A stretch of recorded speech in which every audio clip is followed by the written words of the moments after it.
ख्वाजा मोइनुद्दीन चिश्ती रहमतुल्लाह अलैह अजमेरी बहुत बड़े बुजुर्ग, मारूफ बुजुर्ग हैं। और जब आप हिंदुस्तान वहाँ से मदीना शरीफ से तशरीफ़ लाए तो आप शहर संजर के रहने वाले थे। इनका वाक़ई बहुत से हैं, वो भी सब बयान कर दी जाएंगे धीरे धीरे इंशाल्लाह ताला। आपको इनकी शबान हयात हम पूरी बताएंगे। तो आप जब हिंदुस्तान के अंदर तशरीफ़ लाए तो एक मंदिर के पास में एक टीला था, उस मंदिर के बाहर आके एक टीले पर आप बैठ गए। और जब आप उस टीले पे बैठे हैं तो माशाल्लाह उस टीले पे जो था वो आप जो थे वो जब जैसी टीले पे बैठे थे तो पता चला है कि आप उस दिन नाग पंचमी की पूजा थी और जो मंदिर में औरतें दूध चढ़ाने के लिए और मंदिर में पिलाने के लिए आ रही थी। तो आप उन औरतों से कहने लगे, ये औरतों ये तो बता दीजिए आप कहाँ जा रही हो। वो औरतें बोली कि बाबा हम मंदिर में जो है वो देवी देवता को अपने जो है मंदिर में शिव जी को देवी देवता को हम जो है दूध चढ़ाने के लिए जा रहे हैं। कि बेटे आप दूध चढ़ाने के लिए जा रहे हो या दूध पिलाने के लिए जा रहे हो। अरे कि बाबा की बातें, बाबा ऐसी बातें करते हो, मूर्ति कभी दूध पीती है क्या। तो बोले नहीं बेटे पीती होगी। कि नहीं बाबा मूर्ति कभी दूध नहीं पीती है। बोले अच्छा नहीं पीती है तो आप ये कह देना है कि दरवाजे पे जो बाबा बैठे हैं उन बाबा ने कहा है कि मूर्ति बाबा आप दूध पी लीजिए। तो वो औरतें हंसी और हंस के बोले कि अरे बाबा को भी ऐसी बातें करती है, मूर्ति कभी दूध भी पीती है।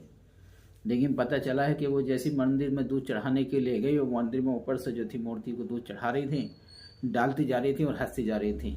लेकिन हंसते हंसते एक ने बोला और बोलने के बाद में बोली मूर्ति बाबा, दरवाजे पे जो बाबा बैठी ना बाहर, उन्होंने बोला कि मूर्ति बाबा तुम दूध पी लो। बस इतना ही खुलना था मुंह। और इतनी बात खुलने के बाद में पता चला कि उस मूर्ति के लब खुले और लब खुलने के बाद में उसने दूध पीना शुरू कर दिया। और जब ऐसी उसने दूध पीना शुरू किया है तो बाखुदा ये देखने के बाद में हैरत अंगेज माजरा था, हैरत अंगेज बात थी कि ये देखने के बाद में सब हैरान हो गए आखिर ये माजरा क्या हुआ, आखिर ये राज क्या है। आज तक तो कभी मूर्ति ने कभी दूध नहीं पिया, लेकिन आज ये कैसा माजरा है जो मूर्ति जो है दूध पी रही है। आखिर ये मामला क्या है।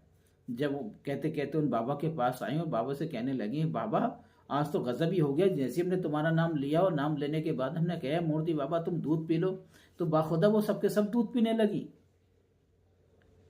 जितना दूसरा सब पी लिया। तो आपने फरमाया है कि मैंने बेटे कहा था नहीं कि जाओ उससे कह दो कि दूध पी ले। तो इसलिए उसने दूध पी लिया।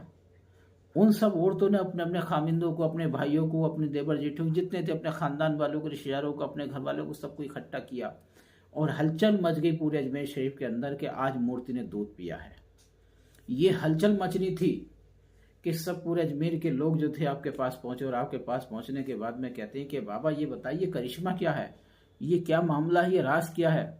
आज तक तो अभी कभी ऐसा नहीं हुआ, लेकिन आज कैसा राज है। तो बोले कोई राज नहीं है, खुदा की कुदरत है, जिसे चाहे तो पिला दे, जिसे ना चाहे तो ना पिलाए, जिसे चाहे जिंदगी दे, जिसे चाहे मौत दे, जिसे चाहे इज्जत दे, जिसे चाहे जिल्लत दे। अल्लाह की करिश्मा। ये वो लकड़ी में जान डाल देता है और वो जान को परवास कर देता है, वो जो चाहे अता फरमा देता है।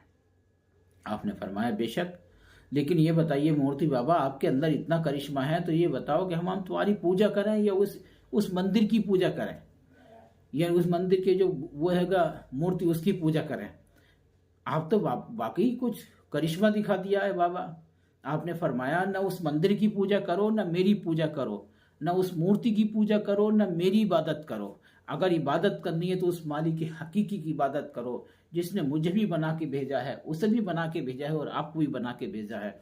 उसने जमी जमा को बना के भेजा, मक्की मक्का को बना के भेजा, चुनी चुना को बना के भेजा, मक्की मक्का चुनी चुना, हजर सजर जमी जमा आसमान सबको, अर्श कुर्सी लोह कलम को बना के भेजा, जिसने सारी कायनात को बना के भेजा। आप उसकी पूजा करो, आप उसकी इबादत करो, ना कि मेरी इबादत करो, ना कि उस मूर्ति की इबादत करो। ना मेरी पूजा करो ना उस मूर्ति की पूजा करो। आपको इबादत करनी है तो उस मालिक के हकीकी की इबादत करो और उसकी गुलामी में दाखिल हो जाओ। उसके सामने आप कलमा पढ़ लीजिए। बस यही कहना था ख्वाजा मोइनुद्दीन चिश्ती रहमतुल्लाह अलैह का। जितने के सारे लोग थे वहां पर आप सबके सब कलमा पढ़ लेते हैं, सरफराज इस्लाम में दाखिल हो जाते हैं और पढ़ते हुआ अशहदु ला इलाहा इल्लल्लाह वहदहु ला शरीका लहू मुहम्मदुन अब्दुहु व रसूलुहु हक ला इलाहा इल्लल्लाहु मुहम्मद रसूलुल्लाह। मैं गवाही देता हूं बेशक अल्लाह के रसूल सल्लल्लाहु अलैहि वसल्लम अल्लाह के रसूल और उसके नबी हैं और बेशक नेक बंदे हैं और बेशक इबादत के लायक सिर्फ और सिर्फ खुदा है, बाकी और किसी की इबादत नहीं की जा सकती, ना ही कोई माबूद इबादत के लायक है। बेशक अल्लाह, अल्लाह के रसूल की इताअत करो, अल्लाह की इताअत करो, अल्लाह के रसूल की इताअत करो। और कलमा पढ़ना तो उस मालिक हकीकी का कलमा पढ़ो, इबादत करनी है तो मालिक हकीकी की इबादत करो। बेशक एक वही शान है, एक वही कुदरत है जिसने हमें भी बना के भेजा है और तुझे भी बना के भेजा है, इस जहान को भी बना के भेजा है, मक्की मक्का को भी बना के भेजा है। बेशक बेशक उसकी शान ऐसी है, जिसे चाहे तो मौत देते, जिसे चाहे तो जिंदगी दे दे। वो मौत को जिंदगी में बदलने वाला, जिंदगी को मौत में बदलने वाला है। बेशक उसकी शान बहुत करीब है, तो सरफराज हो जाती हैं सब लोग, वहां पे इस्लाम में दाखिल हो जाती है, मुशर्रफ इस्लाम हो जाते हैं।